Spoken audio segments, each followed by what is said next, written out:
అమెరికాలో ఇప్పుడేం జరగబోతోందన్న దానిపై ప్రపంచమంతా ఆసక్తిగా చూస్తోంది. డొనాల్డ్ ట్రంప్ అధ్యక్షుడిగా బాధ్యతలు చేపట్టాక ఏం చేస్తాడు? ఆయన తీసుకోబోయే నిర్ణయాలేంటి? అమెరికాకు కలిగే లాభాలేంటి? ప్రపంచానికి జరిగే నష్టమేంటి? ఆయనను గెలిపించిన ఎలాన్ మస్క్ లాంటి వాళ్లకు ఒరిగిందేంటి? ఇలా ఎన్నో విషయాలు ఇప్పుడు ప్రపంచం ముందు కదలాడుతున్నాయి. ట్రంప్ గెలవాలని సొంత డబ్బులను ఖర్చు చేసిన మస్క్ వచ్చే రోజుల్లో ఏం చేస్తారన్నది కూడా తేలాలి. సొంత కంపెనీల్లో ఉద్యోగుల్ని తొలగిస్తున్నట్టుగా ప్రభుత్వంలో పనిచేస్తున్నా ఉద్యోగాలు పొందాలనుకుంటున్న వారి విషయంలో మస్క్ చేసే సూచనలేంటి? ట్రంప్ తీసుకోబోయే నిర్ణయాలేంటన్నది కూడా ఆసక్తికరమే. ఉద్యోగుల్ని తొలగిస్తామంటే ట్రంప్ అంగీకరించినా రిపబ్లికన్లు ఏ మేరకు ఆమోదిస్తారన్నది తేలాలి. ఇక ట్రంప్ చెబుతున్నట్టుగా విదేశాల నుంచి అమెరికాకు దిగుమతయ్యే వస్తువులపై విపరీతంగా టారిఫ్స్, సుంకాలు వసూలు చేయడం ద్వారా ఆయా ధరలు పెరగటం వల్ల ప్రపంచంలోని ఎన్నో దేశాలకు ప్రమాద ఘంటికలు మోగే ప్రమాదం ఉంది. ఆయా కంపెనీలను నమ్ముకుని జీవించే కోట్లాది మంది పౌరులకు ట్రంప్ నిర్ణయం అసనిపాతంలా మారనుంది. అమెరికా ఫస్ట్ నినాదంతో ట్రంప్ తీసుకునే నిర్ణయాలు ఆ దేశానికి ఎంత మేలు చేస్తాయి, ప్రపంచానికి ఏ మేరకు నష్టం కలిగిస్తాయన్నది చూడాలి. అమెరికాలో ట్రంప్ 2.0 షురూ కావడానికి జనవరి 20న ముహూర్తం ఖరారు కాగా అటు అమెరికాలోనూ ఇటు ప్రపంచవ్యాప్తంగానూ ప్రకంపనలు మొదలయ్యాయి. ట్రంప్ వచ్చే రోజుల్లో పాలన ఎలా చేస్తారన్న దానిపై ఇటు డెమోక్రాట్స్లోనూ అటు రిపబ్లికన్స్లోనూ ఎంతో చర్చ నడుస్తోంది. అమెరికా ఎన్నికల్లో అనూహ్య ఫలితాలతో డెమోక్రాట్లను కంగు తినిపించిన ట్రంప్ ఇప్పుడు పాలనలోనూ కొత్త తరహా దూకుడు ప్రదర్శించేందుకు సిద్ధమవుతున్నట్టు తెలుస్తోంది. అధికారం ఎప్పుడూ కూడా డబ్బు చుట్టూ తిరుగుతోందన్న ప్రపంచ నానుడి అమెరికాలో మరింత ప్రజ్వరిల్లేలా కనిపిస్తోంది. అమెరికా ఎన్నికల్లో డబ్బు వాడకం గురించి మొదట్నుంచి పెద్ద చర్చే ఉంది. అధ్యక్షుడి బాధ్యతలు చేపట్టబోతున్న ట్రంప్ ఆస్తుల లెక్కలు పెద్దెత్తున ఉండే అవకాశం ఉంది.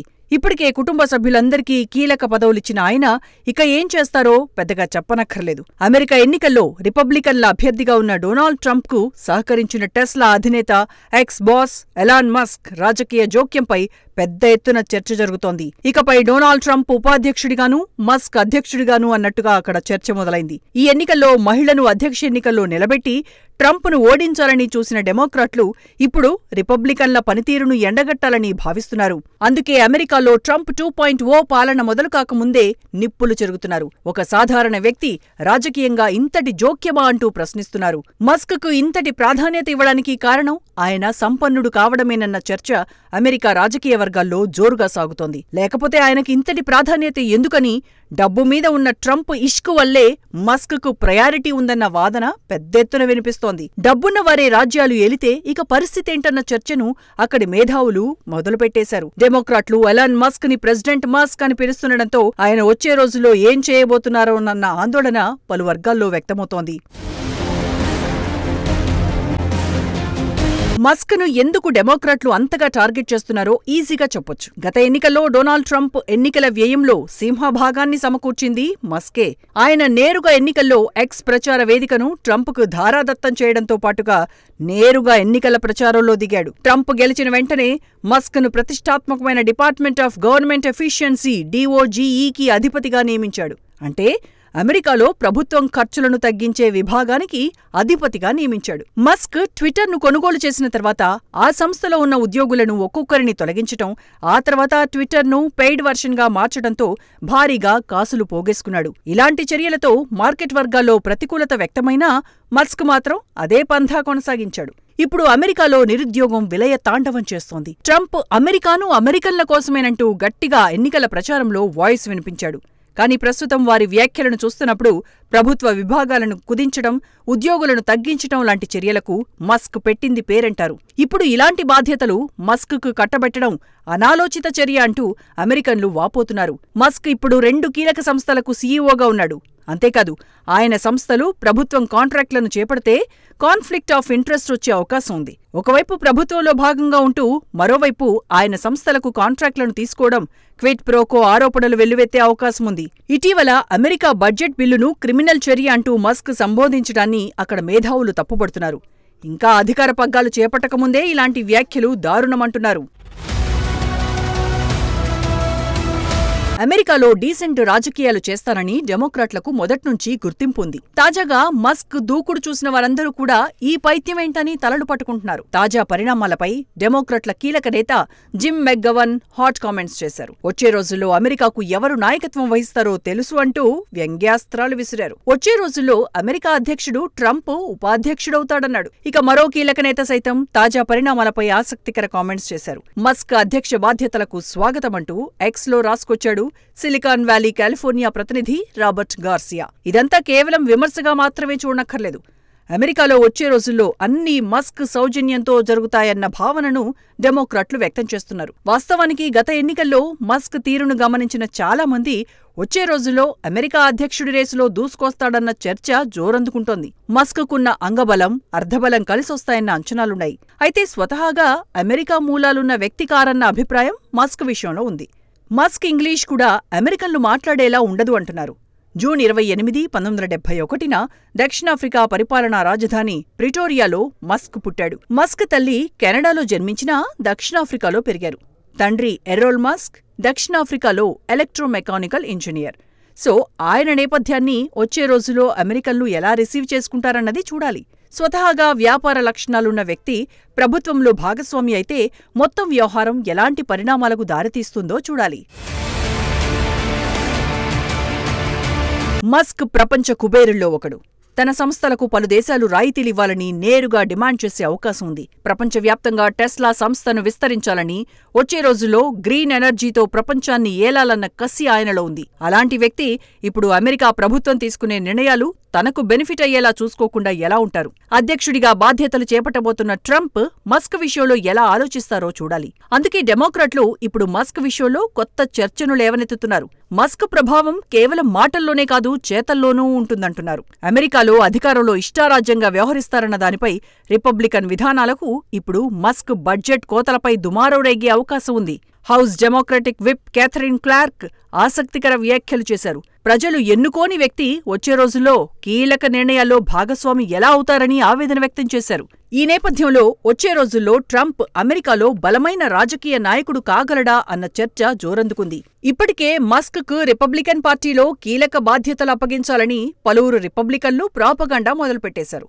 హౌస్ స్పీకర్గా లేదా మరొక కీలక హోదా కట్టబెట్టడం ద్వారా ఆయనను రాజకీయంగా ఎలివేట్ చేయాలన్న ఆలోచనలో కొందరు రిపబ్లికన్లు పోటీ పడుతున్నారు. వచ్చే రోజుల్లో అమెరికా చట్టసభల నిర్వహణ కీలక వ్యక్తుల ద్వారా సాగాలని కొందరు గట్టిగా చెప్తున్నారు. సో అంతిమంగా మస్క్ను ఏ బాధ్యతల్లోకి తీసుకొస్తారన్నది చూడాలి. వచ్చే రోజుల్లో వైట్ హౌస్ కీలక నిర్ణయాలన్నీ మస్క్ కనుసన్నల్లో జరిగే అవకాశముందన్న వెర్షన్ను కొందరు అమెరికా ప్రజాప్రతినిధులు వ్యక్తం చేస్తున్నారు. భవిష్యత్తులో ఏం జరగబోతుందో చూస్తున్నామంటూ మస్క్ ప్రాధాన్యతను చెప్పకనే చెప్పేస్తున్నారు. గత అధ్యక్ష ఎన్నికల అభ్యర్థిని ఖరారు చేసే విషయంలో రిపబ్లికన్లు మల్లగుల్లాలు పడ్డారు. ట్రంప్ తప్ప మరో అభ్యర్థితో తాము ఎన్నికల్లో గెలవలేమని నిర్ణయానికొచ్చిన తర్వాతే వారందరూ కూడా ఆయనకు సపోర్ట్ చేశారు. అసలే వాచలత్వం, ఇష్టారాజ్యంగా వ్యవహరించే మస్క్ విషయంలో వారందరూ ఎలాంటి నిర్ణయం తీసుకుంటారో చూడాలి. అమెరికా ఎన్నికల్లో గెలుపు ఎంత ఈజీయో అంత కష్టమని ట్రంప్కు రెండోసారి పోటీ చేసిన సందర్భంగా అర్థమైంది. రిపబ్లికన్లకు తెలిసొచ్చింది. సునాయాసంగా విజయం సాధించాల్సిన ట్రంప్ గత ఎన్నికల్లో కీలక స్టేట్స్లో ఓటమితో దెబ్బతిన్నాడు. ఇప్పుడు మస్క్ తీరు రిపబ్లికన్ పార్టీ పైన నేరుగా ప్రభావం చూపించే అవకాశం ఉంది. ఆయనను పార్టీలో కీలక బాధ్యతల్లో తీసుకొచ్చి వచ్చే రోజుల్లో అధ్యక్షాభ్యర్థిగా అనౌన్స్ చేస్తే సీన్ ఎలా ఉంటుందో చూడాలి. రిపబ్లికన్ పార్టీపై మస్క్ ప్రభావంపై ఎన్నో ప్రశ్నలు ఉదయిస్తున్నాయి. అమెరికా మాజీ కమ్యూనికేషన్స్ డైరెక్టర్ క్రిస్ పాక్ ఈ విషయంలో ఒక క్లారిటీ ఇచ్చే ప్రయత్నం చేస్తున్నారు. మస్క్ పార్టీలో కీలక శక్తిగా అవతరిస్తాడని, కానీ కొందరు ప్రజాప్రతినిధులు ఆయనను అంగీకరించడం లేదన్న వాస్తవాన్ని కూడా తేల్చి చెప్పాడు. మస్క్తో కలిసి పనిచేయడానికి ససేమిరా అంటున్నారన్నాడు. సాధారణ ఉద్యోగుల గురించి, ప్రజల బాగోగుల గురించి మస్క్ అసలు ఆలోచిస్తాడా లేడా అన్న వెర్షన్ను ఆయన వినిపించాడు. అమెరికాలో ఇప్పుడు ఉద్యోగాల కోసం ప్రజలు పెద్ద ఎత్తున ఎదురుచూస్తున్న తరుణంలో ఉద్యోగాల కోతల శాఖకు ఆయన్నెలా తీసుకొస్తారన్న ప్రశ్న ఎక్కువగా వినిపిస్తోంది. అమెరికాలో చిన్న విషయాలకే పెద్ద ప్రచారం లభిస్తుంది. అధ్యక్షుల ఇన్వాల్వ్మెంట్ విషయంలో అక్కడి ప్రజాప్రతినిధులు కామెంట్స్ చేయడానికి కొంచెం కూడా సంకోచించరు. అలాంటిది మస్క్ పూర్తిస్థాయిలో ట్రంప్పై ప్రభావం చూపెడతానంటే వారు ఎలా అంగీకరిస్తారన్నది చూడాలి. తరచుగా ట్రంప్ అధికార నివాసమైన మార్-ఏ-లాగో రిసార్ట్లో కనిపిస్తోండడాన్ని అక్కడి ప్రజాప్రతినిధులు ప్రశ్నిస్తున్నారు. అమెరికా పాలన సంపన్నుల ఆలోచనలో నడవదని సెనేటర్ బెర్నీ శాండర్స్ తేల్చి చెప్పారు. ప్రభుత్వాన్ని నడపడంలో కుబేరుల పాత్ర ఉండరాదని చెప్పాడు. బడ్జెట్ కోతలతో ప్రభుత్వ విభాగాలను నిర్వహించాలని మస్క్ సూచిస్తే అక్కడి రిపబ్లికన్లు కూడా మస్క్కు మస్కా కొట్టే అవకాశం స్పష్టంగా ఉంది. గత ఎన్నికల్లో ఓడిన డెమోక్రాట్లు వచ్చే రోజుల్లో ఇదే అస్త్రంతో ప్రజల్లోకి వెళ్లే అవకాశం ఉంటుంది. మరోవైపు గత అధ్యక్ష ఎన్నికల్లో పోటీ చేస్తున్న సందర్భంలో ట్రంప్ ప్రాణాపాయం నుంచి తప్పించుకున్నారు. 2-3 ఘటనల నుంచి ఆయన బయటపడ్డారు. అయితే ట్రంప్ అడ్మినిస్ట్రేషన్లో కీలకంగా ఉండబోతున్న ఎలాన్ మస్క్కు హాని జరుగుతుందంటూ సోషల్ మీడియాలో ఒక పోస్టు వైరల్ అయింది. సోషల్ మీడియాలో ప్రముఖంగా స్పందించి బిల్షియా ఎక్స్లో చేసిన కామెంట్స్ ప్రపంచ దృష్టిని ఆకర్షించాయి.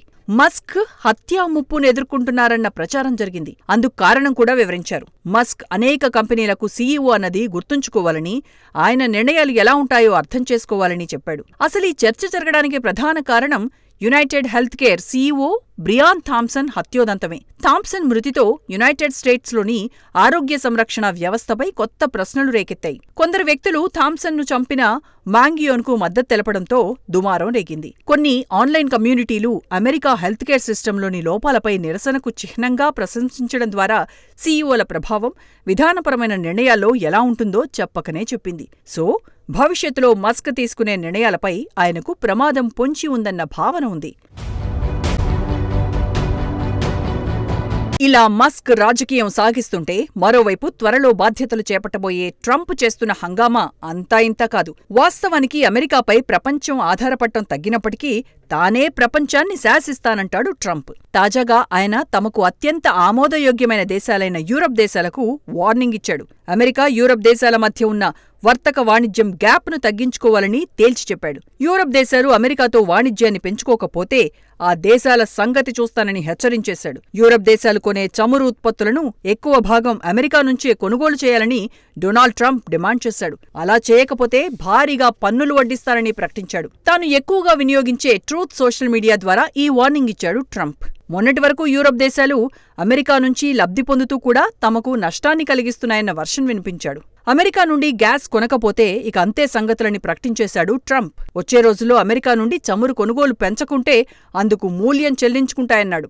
నాటోకు ఇచ్చే నిధులను నిలిపేస్తానన్నాడు. తాజా లెక్కల ప్రకారం అమెరికా, యూరోపియన్ యూనియన్ మధ్య బిజినెస్ గ్యాప్ సుమారుగా $200 బిలియన్ పైగా ఉందని, కానీ అమెరికాతో యూరప్ దేశాలు చేసే వ్యాపారం $550 బిలియన్ ఉందని చెప్పాడు. అంటే ప్రస్తుతం జరుగుతున్న బిజినెస్ రెండింతల కంటే ఎక్కువ చేయాలన్నాడు. అలా చేయకుంటే అమెరికాకు వచ్చే ఉత్పత్తులపై పన్నులు విపరీతంగా పెంచేస్తానంటూ తేల్చి చెప్పాడు. ఇతర దేశాలపై పన్నులు విధించటమన్నది తనకు అత్యంత ఇష్టమైన వ్యవహారమని ప్రకటించాడు. పన్నులు అన్న పదం డిక్షనరీలో తనకు ఇష్టమైన పదమని చెప్పాడు. అమెరికా గత పాలకుల నిర్ణయాలతో ఎంతో నష్టపోయిందని, దీనికి కారణం చెడ్డ ఒప్పందాలేనన్నాడు. అందుకు పన్నులను వడ్డించాలన్నాడు. అప్పుడే అమెరికా రిచ్ కంట్రీగా కొనసాగుతుందన్నాడు.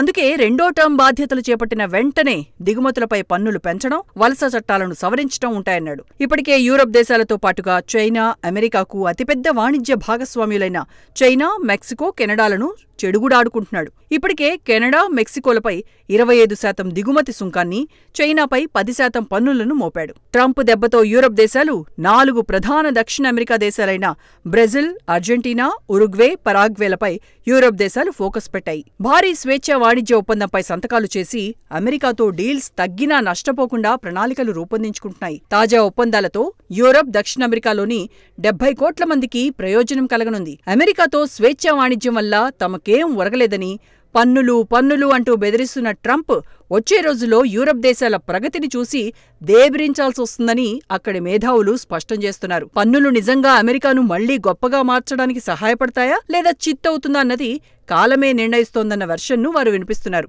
ఒక్కటి మాత్రం నిజం, అటు మస్క్, ఇటు ట్రంప్ అమెరికాను అగ్రదేశంగా మరో స్థాయికి తీసుకెళ్లేందుకు అన్ని అవకాశాలున్నాయి.